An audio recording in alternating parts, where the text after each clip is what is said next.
আসসালামু আলাইকুম রহমতুল্লাহি ওয়া বারাকাতুহু নাহমাদুহু ওয়া নুসাল্লি আলা রাসূলিহিল কারীম আম্মা বা'দ। প্রিয় দর্শক মণ্ডলী, আজ আমি আপনাদের নিকটে যে বিষয়টি নিয়ে বলবো সেই বিষয়টি হচ্ছে যে আমাদের সমাজে এখন বহু মানুষ আছে যারা আমরা ফরজ নামাজ আদায় করি, অনেকে আছে যারা আমরা সুন্নাত নামাজ পড়ি না, আদায় করি না। তারা মনে করে, সেই সব ব্যক্তিবর্গগণ মনে করে ফরজ নামাজ পড়লেই আল্লাহ তাআলা নামাজ কবুল করে নেবেন, আল্লাহ তাআলা সন্তুষ্ট হয়ে যাবেন, খুশি হয়ে যাবেন।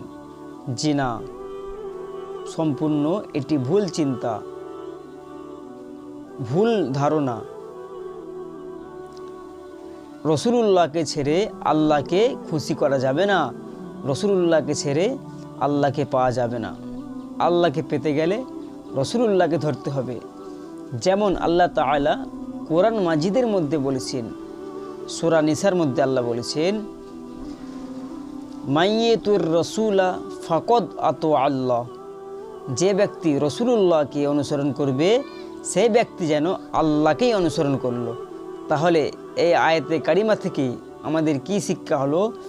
যে রসুল সাল্লাল্লাহু আলাইহি সাল্লামকে যদি আমরা অনুসরণ করতে পারি, রসুল সাল্লাল্লাহু আলাইহি সাল্লাম যা কিছু করেছেন আমরা যদি করতে পারি, মানতে পারি, তাহলে আল্লাহকে মানা হবে, আল্লাহর হুকুম পালন করা হবে, আল্লাহ খুশি হবেন।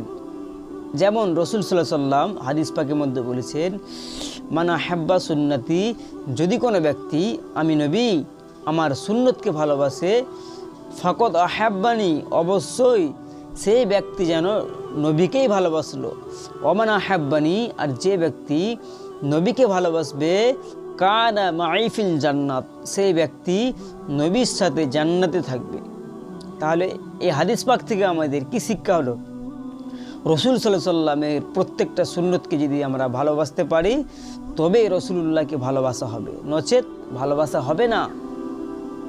তাই সুন্নাত নামাজগুলি রসুলুল্লাহর, অর্থাৎ রসুলুল্লাহ সাল্লাল্লাহু আলাইহি সাল্লাম যে নামাজগুলি পড়েছিলেন সুন্নাত, সেইগুলো আপনাকে আমাকে পড়তে হবে, তবেই আল্লাহ তাআলা আপনার আমার নামাজকে কবুল করবেন, তবেই আপনার আমার নামাজ মকবুল হবে, নচেত আপনার আমার নামাজ কবুল হবে না। যেমন ফরজ অবশ্যই পড়তে হবে, সুন্নাতে মুআক্কাদা অবশ্যই পড়তে হবে।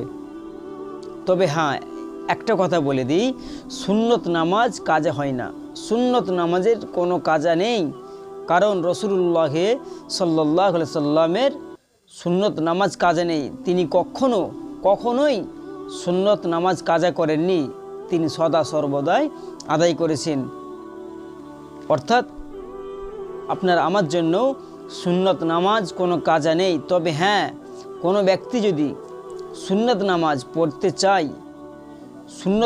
পড়তে চায়, নামাজ কাজা হয়ে যাওয়ার পরেও, ওয়াক্ত চলে যাওয়ার পরেও সে পড়তে পারবে। তবে কাজা উদ্দেশ্য নয়, কাজা নিয়তের উদ্দেশ্য নয়, এমনি পড়বে। তবে নামাজের কোনো কাজা নেই, সুন্নাত নামাজের কোনো কাজা নেই। যেমন আপনার ফরজ নামাজ কাজা আদায় করা ফরজ, ওয়াজিব নামাজ কাজা আদায় করা ওয়াজিব। যেমন বিতরের নামাজ কাজা হয়ে গেলে কাজা আদায় করা ওয়াজিব, কিন্তু সুন্নত নামাজের কোনো কাজা নেই। ওমা তাওফিকা ইল্লা বিল্লাহ। আল্লাহ তাআলা আপনাকে আমাকে, আমাদের সকলকে ইসলামের পথের পথিক করে দিক, এবং আল্লাহ তাআলা আপনাকে আমাকে, আমাদের সকলকে আমালে সলিহা করার তৌফিক দান করুক। আসসালামু আলাইকুম রহমতুল্লাহি ওয়া বারাকাতুহু।